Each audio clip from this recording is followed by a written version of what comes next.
30 সেকেন্ডকে কিভাবে 30 মিনিট করা যাবে এই বিষয়ক কিছু মেডিকেল টিপস নিয়ে আজকের ভিডিও। আমি ডাক্তার আসিফ আনোয়ার আজকে আপনাদের সঙ্গে কথা বলবো একটা খুব গুরুত্বপূর্ণ এবং সেন্সিটিভ বিষয় নিয়ে। অধিকাংশ পুরুষই কিন্তু কমপ্লেন করে থাকেন যে আমার সময় মাত্র 1 থেকে 2 মিনিট, এতে আমার স্ত্রী খুশি নয় এবং আমি নিজেও সহবাস করে সম্পূর্ণ তৃপ্তি পাচ্ছি না। বিশেষ করে সময়ের আগেই বীর্যপাত হয়ে যাবার কারণে নিজের ভেতরে একটা হীনমন্যতা কাজ করছে। তো আজকে আমরা 4টি বিষয়ে ভাগ করে আপনাদেরকে এই সমস্যাটার সমাধানের রাস্তা বলে দিব। আশা করি শেষ পর্যন্ত দেখলে আপনি উপকৃত হবেন। প্রথম, আপনাকে শারীরিক নয় মানসিক প্রস্তুতি এবং আত্মবিশ্বাসী হয়ে উঠতে হবে। এটা কিভাবে করতে হবে সেটা প্রথমে যদি আপনি না জানেন তাহলে কিন্তু আপনার ভেতরে এই আত্মবিশ্বাস এবং এই কনফিডেন্সটা কখনোই আসবে না। সহবাস শুধুমাত্রই যে একটা শারীরিক কার্যকলাপ বিষয়টি এমন নয়। এখানে পুরো বিষয়টি নিয়ন্ত্রিত হয় আমাদের একটা অটোনমিক যে নার্ভাস সিস্টেম থাকে, যার উপরে আমাদের নিজেদের কোনো নিয়ন্ত্রণ থাকে না, এই অটোনমিক নার্ভাস সিস্টেমের মাধ্যমে। এখানে সিম্প্যাথেটিক প্যারাসিম্প্যাথেটিক 2টি ভাগ রয়েছে, যেগুলো বলে আমি আপনাদের মস্তিষ্ককে ভারী করব না। তবে এটা মনে রাখবেন যে আপনার ভেতরে যদি আপনি নিজে আত্মবিশ্বাসটা না আনতে পারেন যে আপনার দিয়ে সম্ভব, তাহলে কিন্তু আপনি আগেই হেরে গেলেন।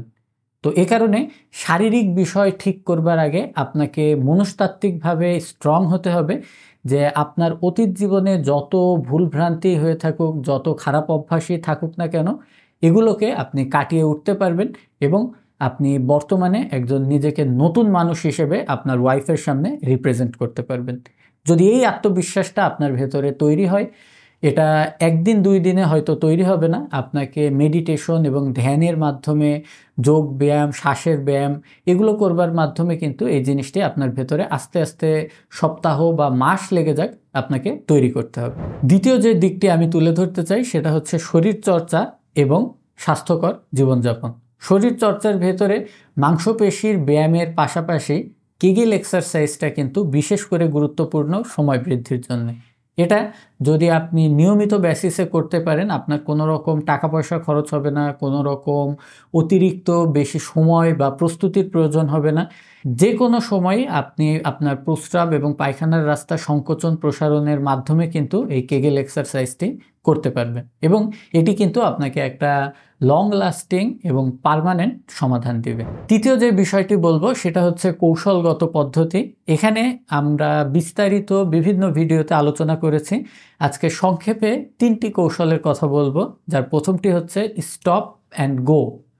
এই স্টপ অ্যান্ড গো পদ্ধতি হচ্ছে যখন সহবাস করতে করতে আপনি একেবারেই শেষ পর্যায়ে চলে আসছেন, বীর্য আর নিয়ন্ত্রণে রাখা সম্ভব নয়, এই সময় থেমে যাওয়া এবং কিছু সেকেন্ড গ্যাপ দিয়ে যখন আবার নিজের নিয়ন্ত্রণ ফিরে পাবেন তখন আবার এই পদ্ধতিটি চালু করা। এভাবে অন্ততপক্ষে 3 বার থেমে যাওয়ার পর 4র্থবার বীর্যপাত করে ফেলা।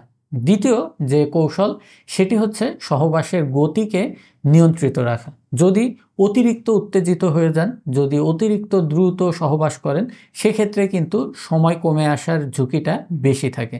সেক্ষেত্রে গতি নিয়ন্ত্রণে রাখলে আপনি কিন্তু নিজেই আপনার সময়কে নিয়ন্ত্রণ করতে পারবেন। তৃতীয় কৌশলটি হচ্ছে সহবাসের পজিশন পরিবর্তন করা।